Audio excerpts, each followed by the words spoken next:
What is up, everybody? Welcome back. How are you?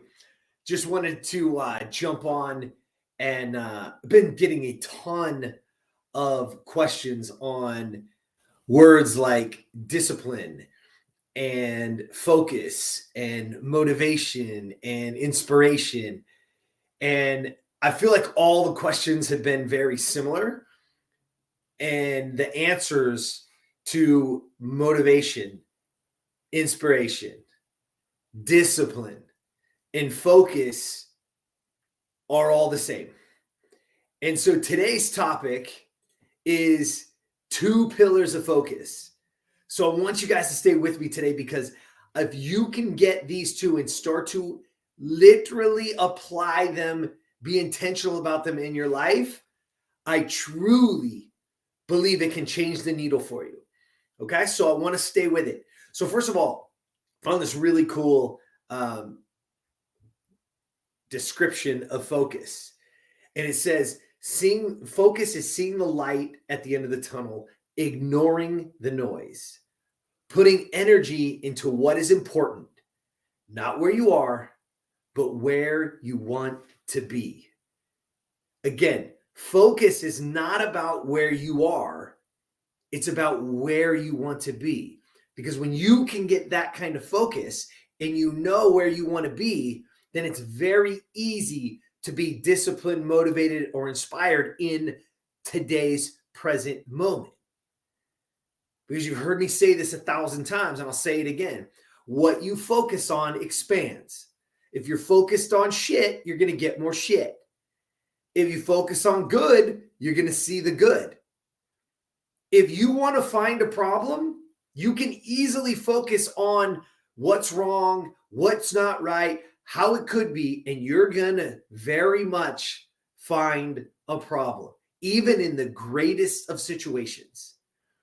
Because you see, your brain focuses on what's relevant to you. So again, you can train your brain to what's relevant. That leads me to pillar number 1, which is selective attention. And selective attention is the process of directing our awareness to a relevant stimuli while ignoring irrelevant stimuli in that environment. So my selective attention, you guys know it, right? You know it. How many times? I seen this, it just happened the other day. There's a little child, we're standing in the store, and the little child was asking the mom a question. She asked that question like 30 times. And the mom was sitting there reading the back of one of the something that she was purchasing, probably reading the ingredients of something like that. But she was sitting there completely engrossed in the relevant stimuli of what is in this thing. And this child asked the same question at least 30 times. You guys have been there? You know it? That is the epitome of selective attention. But again, how can we apply that for the good? How can we? Because even when that moment ended and she pulled that thing down and she looked at it and she put it down, she put it back on the shelf. Actually, I don't know if she purchased it or not, but she put it back on the shelf in that moment because I was standing on the line where I could see it. And the child said something. She said, "What, honey?" Literally as if she didn't hear the other 30 times that this child asked this question and said, "Mom." Like she never even heard it. And in that moment, I'm thinking, God, that is so powerful. How we can literally just block out this other stimulus and focus on something. That is extreme focus, right? Pillar number 1 is selective attention. And so again, how do we get there? Well, it starts by getting ultra clear on your goals, clear on the result that you want, and clear on the outcome that you desire. You see, she was completely focused on that thing, right? That nothing else could even penetrate her. Not even the sound of her child's voice. 2 feet away, that everybody else in the store could hear. And what I want you guys to understand about this is a key principle of high performance is knowing where you want to be and then regularly looking at it. And most importantly, making it a key component to your identity. So when we use selective attention, we first have to get clear on what is that goal? What is that outcome? What is it that I desire so much that I can block out all the other noise and focus on what's going to get me there? And so once I understand that and I know where I want to be, I need to always be looking at it. I need to know it regularly, every day. Get up, write it down, know it. Know what that thing is. And then you make it part of your identity. For me, something that happened years ago is, obviously, those of you guys who follow along, I love to train. I was a professional CrossFit fit athlete for a long time. I was a professional baseball player, and later into my post both of those careers, right? I used to always set goals like I wanted a 500-pound deadlift, or I wanted a 400-pound back squat, or I wanted to run a mile in 5:30, right? Like you had these numbers in my head. And again, those are great in a competition format. But once the competition is over, you lose that. And so when I changed my thought process, when I changed my goal from being a number on a scale, because I used to always be that guy too, right? I'd be like, man, around 185 was a great weight for me. 190, I was a little heavy, stronger, but heavy, didn't feel great. So maybe that was it. I'd have a number on a scale. Body fat, that's 6%, used to always be the number. Like, man, I got to get that down to 6%. But when I changed it from these numbers, and I then became, my goal now today is age-defying health. And here's the point I want to make around these key principles and why knowing where you want to be and regularly looking at it. Because when you do that, and then you can make it a key part of your identity. You see, a 500-pound deadlift is not my identity. A 400-pound back squat is not my identity. Age-defying health is my identity. Because in that moment, if I know walking into the gym, I'm not going to lift 500 pounds today. I know it, but because it's the process. You got to keep building. You got to keep working on the other things. You got to work on position. You got to work all in different percentages. Is that you can tend to absolutely positively not want to train because you're like, oh man, I'm not there yet. I'll just pick it up tomorrow.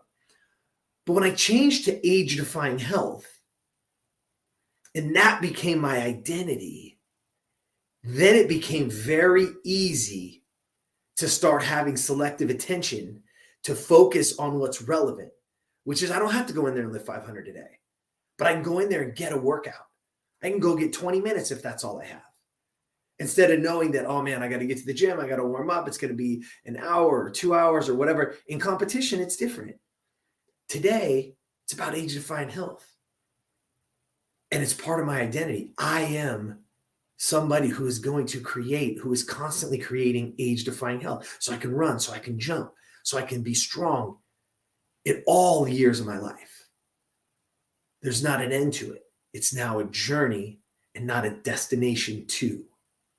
I hope you guys see the difference there because it's really, really important, right? It's really important in how we see those things and how we design it in our mind, how we design it for our future so that in the current, in the present, I can be appropriate in those moments and know, no, I don't have to get in there and do some crazy workout today. So I'm just going for age-defying health. Man, I could just go for a walk around the block and that's going to help. You see, it changes everything. And let's go to pillar number 2, right? Pillars of focus. Pillar number 2 is a little bit more interesting, and it's strategic ignorance. You see, strategic ignorance means I want to be very ignorant strategically to certain things. Because if they're not in alignment with my goals, I don't need them to be filling me. Because strategic, you don't want to be informed about everything. Listen, most news and news feeds are doing what? They're just creating a FOMO of, oh my God, I'm missing out on.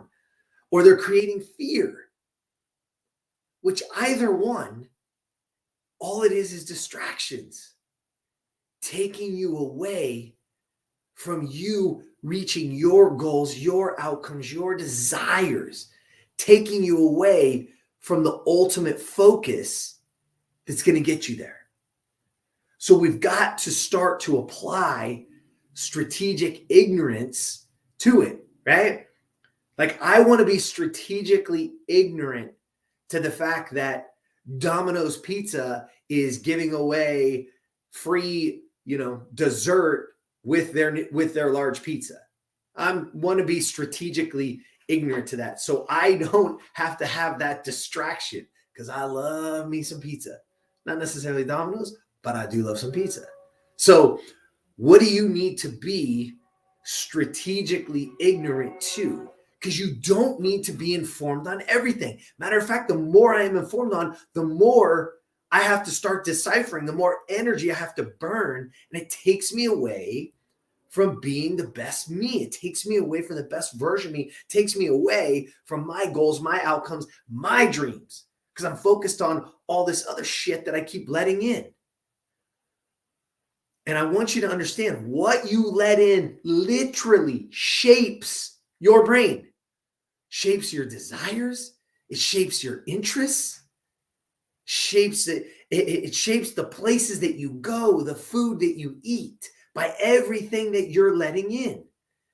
We've got to start applying some strategic ignorance to those things so that I don't have strategic, because again, all the stuff that's coming at me, I need to be ignorant to, so that I can be focused on what really matters.